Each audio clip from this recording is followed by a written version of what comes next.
Obviously, coming off a open date, had some time for players to get a little rest, get caught up on some academic things that they need to do. They are students, and we take a lot of pride in them doing well academically as well as on the football field. So now it's back to the next conference game, and it's a big game because it's the next game. It's a conference game, and we're excited about our preparation. Guys had a lot of energy yesterday, and we expect the same thing today. So with that being said, I'll start taking questions. Go in the middle here to Sam.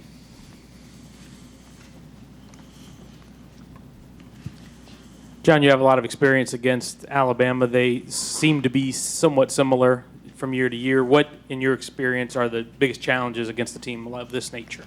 Well, obviously they're very talented. I think they've had the top recruiting class 3 out of the last 4 years, so there's a lot of talent on the field. They're big and physical up front, really good receivers.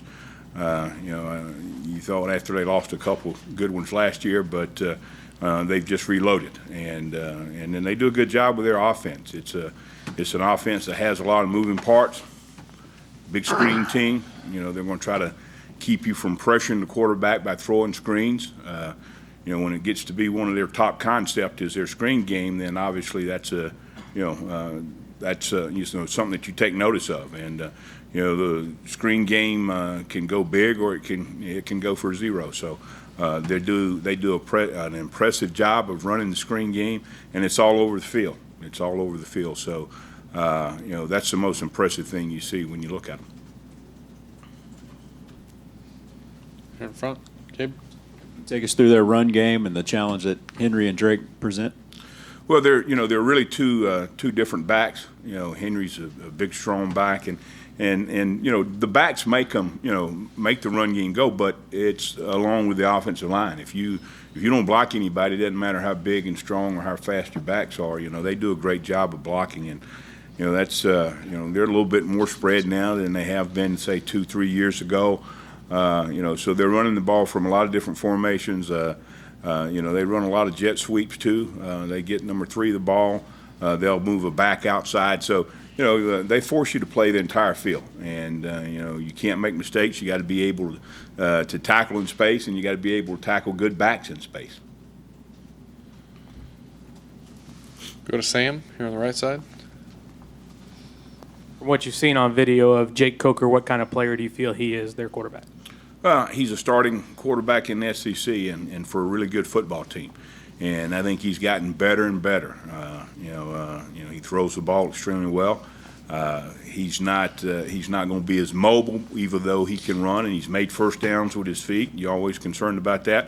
He's not going to be as mobile as some quarterbacks that we've seen, but he operates their system really, really well. And they'll put him in the right place, and he helps get them in the right place. So he's a smart quarterback that's good enough to be an SEC starter and doing a good job.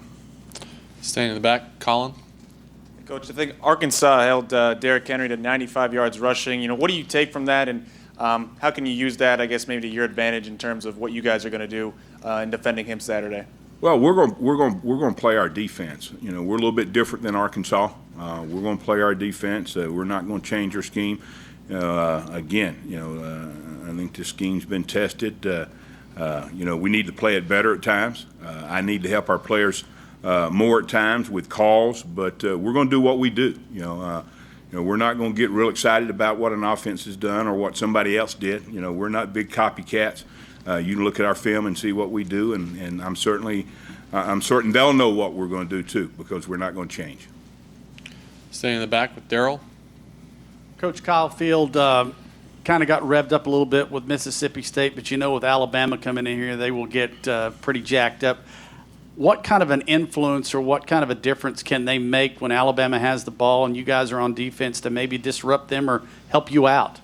Well, I think it creates a great environment.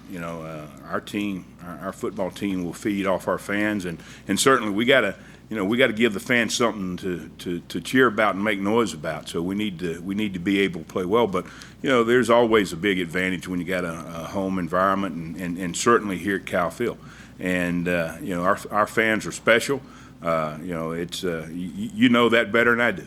You've been here a lot longer, but I've been excited about what I've seen, and again, our players will feed off that.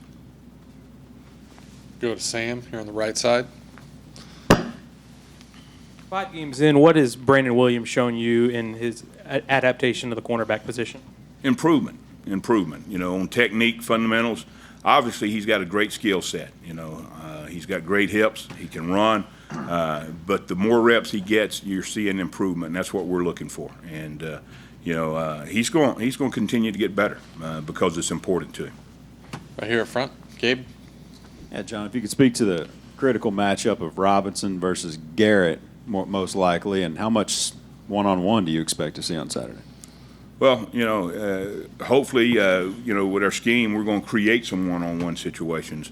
You know, we've seen a different set of schemes each week where people try to, you know, chip and rub, and then also formation. You know, he's probably going to see a lot of wing formation on his side. You know, where they've got an opportunity to chip him and then get a receiver out. But their boot game too, you know, it's pretty easy to, you know, to get away from him and in terms of starting play action towards him and running, you know, your boot game away from him. And a big part of what they do is just that, you know, in the run game, there's a lot of misdirection, but also the play action passes off all that misdirection. And you know, I'm sure we'll see a good bit of that as well. On the left side. True. I know it's important every week, but forcing turnovers against a team like Alabama, it might be a little more so. Well, you know, any way you can stop a drive. You know, we've got to do that better. We got to get more 3 and outs, you know, and change field position, not allow a team to get first downs or the takeaways. And we stress that every week. And certainly when you win the turnover battle, you got a great chance to win the football game, and that's our goal. And we certainly got to do our job of controlling that defensively by going out and creating those turnovers. And like I said, you know, the last 2 games, you know, we've had 4 takeaways, and all those have been earned. You know, we just hadn't had anybody lay the ball on the ground or anybody just throw it right to us. The takeaways that we got in the last 2 ball games were earned. Our players did a great job of taking the ball. On the right side. Olin. John, considering your background, I was just curious, do you personally get more excited, psyched up, whatever word you would use to face Alabama? Well, you know, I think, you know, yeah, and I hate to admit it, but yeah, probably so, because, you know, obviously, you know, you look at their stature, and you know, certainly this is a big game for Texas A&M, and I'm more concerned, you know, not concerned, but you know, my focus is on Texas A&M and this game being about us, but certainly, you know, you got a chance to go and compete against one of the best teams in the league, and you know, if that doesn't get you excited as a coach and a player, there's something missing, you know. So I think our players are excited about preparing for this game and getting ready to play it, and as coaches, we're the same way.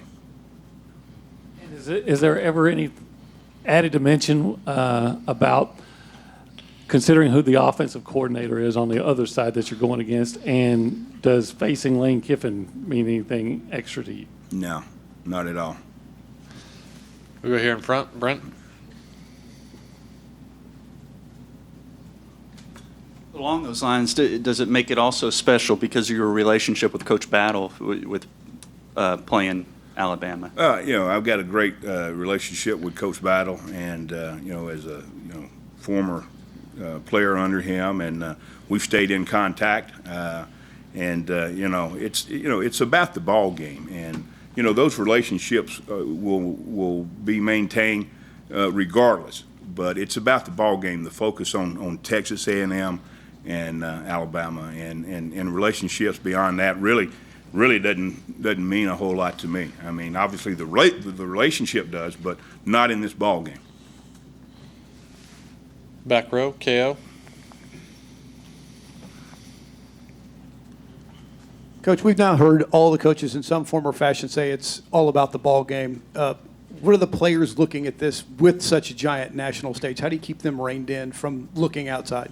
Well, you know, you got to lay a foundation. I think Coach Sumlin's done that all year, and it goes all the way back to the off season. it goes all the way back to two-a-days and the work we put in. I think Coach has done a great job of getting and keeping this football team on track. And it's about the focus, it's about the goals, it's about the process that we have to go through to reach those goals. And that's where it starts and that's where it begins. You don't just come in on Monday and say, okay, it's a big ball game now, we got to get focused. It's got to be the demeanor of your team. They understand what it takes, and they know it's a big ball game. I mean, there's no secret to that. But that's why they came to Texas A&M, to play in these type ball games and to win these type ball games. Anything else? All right, we'll end in the back with Lee. Coach, given your experiences going into a game of this magnitude, is there any advantages to the team that had the bye week before playing against a team that did have to play a game before, especially against a tough Arkansas team? Any advantages at all there? Well, you can look at it one or two ways, okay? You got a chance to, maybe get some guys healthy, and that's always a plus. But then you like the benefit of playing that game this past Saturday. So, you can look at it either way. It's a schedule. We play the schedule as it rolls around, and certainly we take advantage of, the bye week, to do some self-scouting and do those kind of things. But, it's the next game, and regardless of whether you played the week before, you got to get ready again. All right. Thanks for your time, Coach. Thank you.